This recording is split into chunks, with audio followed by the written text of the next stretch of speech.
যখন দোয়া করলে কবুল হওয়ার সম্ভাবনা বেশি, ওই সময় বেশি বেশি দোয়ার দরকার আছে না নাই? আপনারা জানবেন হয়তো কাবা ঘরের 4টা কর্নার আছে, এর মধ্যে একটা কর্নারের নাম হচ্ছে রুকনুল হাজারিল আসওয়াদ, ব্ল্যাক স্টোন কর্নার। এই হাজারুল আসওয়াদের এই কর্নারে একটা পাথর আছে, এই পাথরটাতে চুমু দেওয়ার জন্য লোকজন ধাক্কাধাক্কি করে। আপনারা যারা হজ উমরা গিয়েছেন দেখছেন না, সালাম ফিরানোর সময় ইমাম সাহেব যখন সালাম ফিরায় আসসালামু আলাইকুম রাহমাতুল্লাহ, পিছনে সব মুসল্লিরা দ্বিতীয় সালাম ইমামের আগে ফিরায় ফেলে। ওরাই দায়িত্ব নিয়ে কয় আসসালামু আলাইকুম রাহমাতুল্লাহ, নিজেরাই সালাম ফিরায় চুমু দেওয়ার জন্য দৌড়। আছে না নাই? এই হাজারুল আসওয়াদে চুমু দেওয়ার কারণ হচ্ছে এই পাথরে চুমু দিলে যিনি চুমু দেয় তার গুনাহগুলো এই পাথর টেনে নেয়।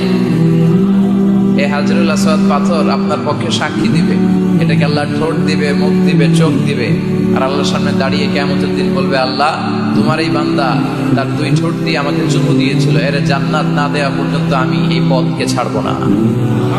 দাঁড়িয়ে থাকবে, সে সুপারিশ করবে। তা হাজারুল আসওয়াদের কর্নার আর কাবা ঘরের দরজা বাবুল কাবা আল মুশাররাফা, এর মাঝখানে একটা জায়গা আছে, এই জায়গাটার নাম মুলতাসাম। জায়গাটার নাম সবাই বলেন, আরো জোরে বলেন।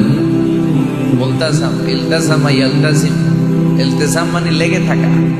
তো এই জায়গাটাতে লেগে থেকে দোয়া চাওয়া, দোয়া করাটা সুন্নাহ। আপনার শরীর লাগিয়ে, হাত লাগিয়ে, গাল লাগিয়ে সাহাবারা এটা করতেন। এই জায়গায় লেগে থাকতেন, এই জায়গাটায় হাত লাগিয়ে, বুক লাগিয়ে দোয়া করা সুন্নাহ। আর এই মুলতাসামে দাঁড়িয়ে হাত লাগিয়ে, বুক লাগিয়ে দোয়া করলে এই দোয়া আল্লাহ ফিরিয়ে দেয়।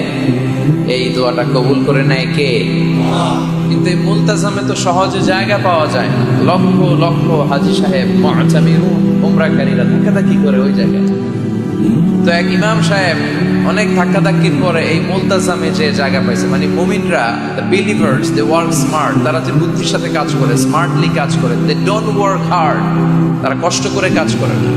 যেহেতু মুলতাজামে কোনো দোয়া ফেরত যায় না, সে অনেক ধাক্কাধাক্কি করে, যুদ্ধ করে মুলতাজামে হাত লাগানোর সুযোগ পেয়েছে। হাত লাগায় ধাক্কার চলে সে তাড়াতাড়ি করে আল্লাহর কাছে দোয়া করতেছে যে, আল্লাহ জীবনে যত দোয়া করছি আর যত দোয়া করব, এই সব দোয়া তুমি কবুল করে নি। এই একটাই দোয়া। কয়টা দোয়া দেখছেন? He work smart, say smartly কাজ করেছে। হি ডাজন্ট ওয়ার্ক হার্ড, সে কষ্ট করে ওদিকে ধাক্কাধাক্কির মধ্যে, আল্লাহ আমার গাড়ি দাও, বাড়ি দাও, নারী দাও, এটা লাগবে, ওইটা লাগবে, আমার অসুস্থতা, আমার শাশুড়ি অসুস্থ, আমার আম্মা অসুস্থ, এরে ভালো করো, এরে সম্পদ দাও, এরে দারিদ্রতা বিমোচন করো। এত কিছু এখানে করার সুযোগ নাই, ওইখানে ধাক্কাধাক্কি, ওখানে যুদ্ধ।